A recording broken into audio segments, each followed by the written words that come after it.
Hello ladies and gentlemen, boys and girls, rabbits and squirrels. You guessed it, Bassmanian Devil coming at you one more time. Now in today's video, what I wanted to talk about was how I went from a 0.46 KD to a 1.09 where I'm currently at now. But before I get into the main part of the video, I just wanted to give a little bit of information on the gameplay that you'll see featured in the background.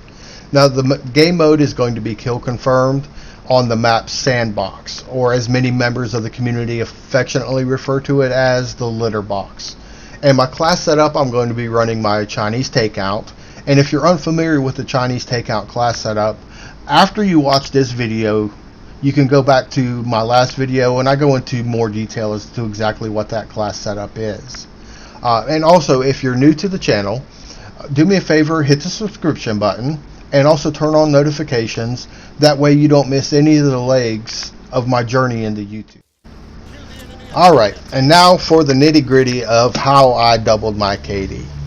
First thing I wanted to touch bases on was a few of the quote unquote technical aspects of what I did.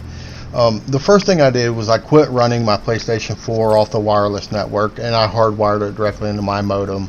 That immediately showed me an increase in playability of the game. So if you're running on Wi-Fi, I would highly recommend that you hardwire into your modem and see if that doesn't make a little bit of a difference for you. Now the second thing as far as equipment goes that I did was I quit playing on my large screen TV and switched over to a 24-inch gaming monitor. Now I went with the BenQ, but there's many monitors out there. The only thing I would recommend is that you do your research and you figure out one that's good for you on the budget that you have set for yourself.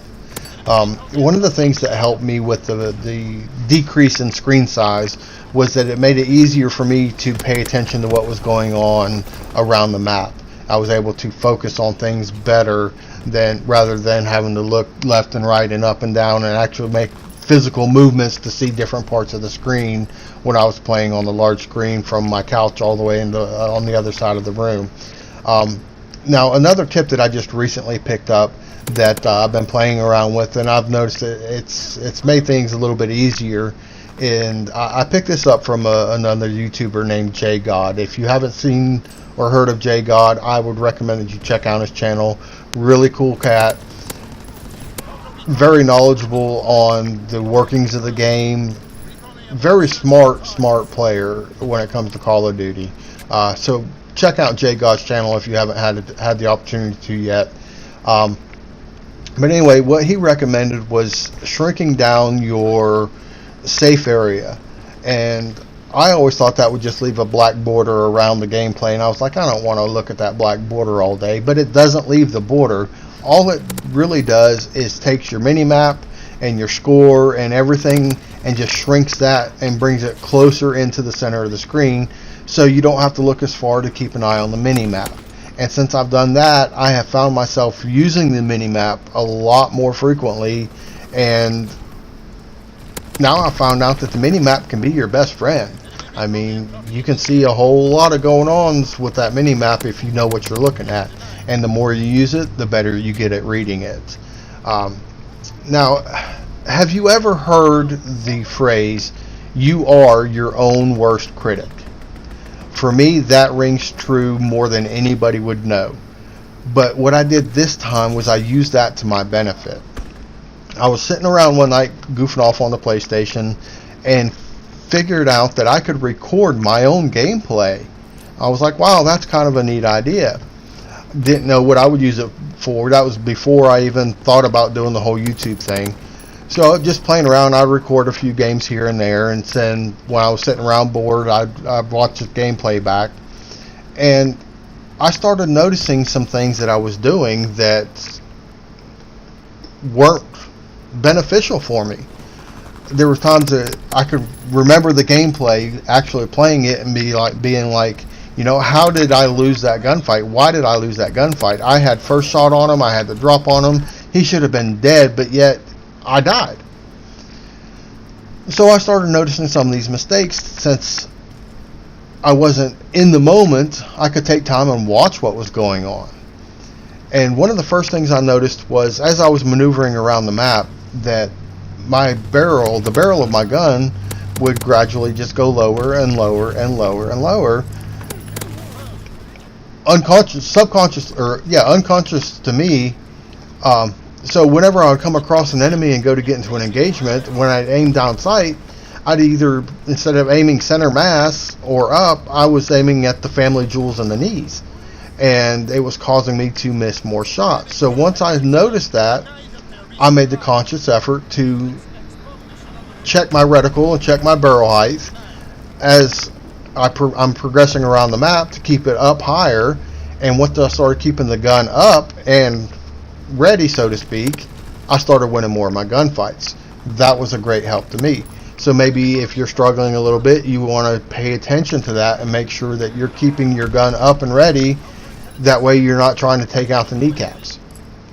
Another thing that I know, a big glaring thing that I saw myself doing, was constantly sprinting around corners. Yeah, we've got unlimited sprint, but that doesn't mean you have to use it all the time. It was getting me killed more frequently than it was helping me. I mean, with the sprint out time and aim down sight time, if you're running around the corner at a dead sprint and there's a guy that's coming off a spawn, barely moving, he's going to be able to pull his gun up and shoot me a lot quicker than I can stop sprinting, pull up my gun, and shoot him. So once I started making that effort and that mindful decision to quit running around corners, I was able to start winning more of the out of nowhere sudden engagements from turning the corner. That was a great help for me. Another big thing that I did really wrong was constantly challenging when I was weak. Whether it be a new challenge, whether I won the first gunfight and moved on to the next one, or if we were in a prolonged battle, I would find myself re-challenging even though I was one shot all the time. I was giving them the kills. It didn't matter what I would do. I was just handing them the kill, and it wasn't working out for me. Now, I know those are some minor things that were focused around my gameplay, but I guess the biggest thing I wanted you guys to see here was you have to be able to look at yourself and notice your mistakes before you're going to get any better. In video games and in life, you've got to accept your mistakes, learn from them, and move on. I really like this guy's name too. In the comments below, let me know if you get the reference of C.W. Griswold. But anyway, I'm not going to keep you any longer. Just remember, learn from your mistakes and it will make you a better person. You're not Scumpy. You might not be Scumpy. So be it. Find your groove in Call of Duty and in life, and things will get better for you. For now, I am Bassmanian Devil, reminding you, you can't catch anything unless you get your bait wet. Have a great evening.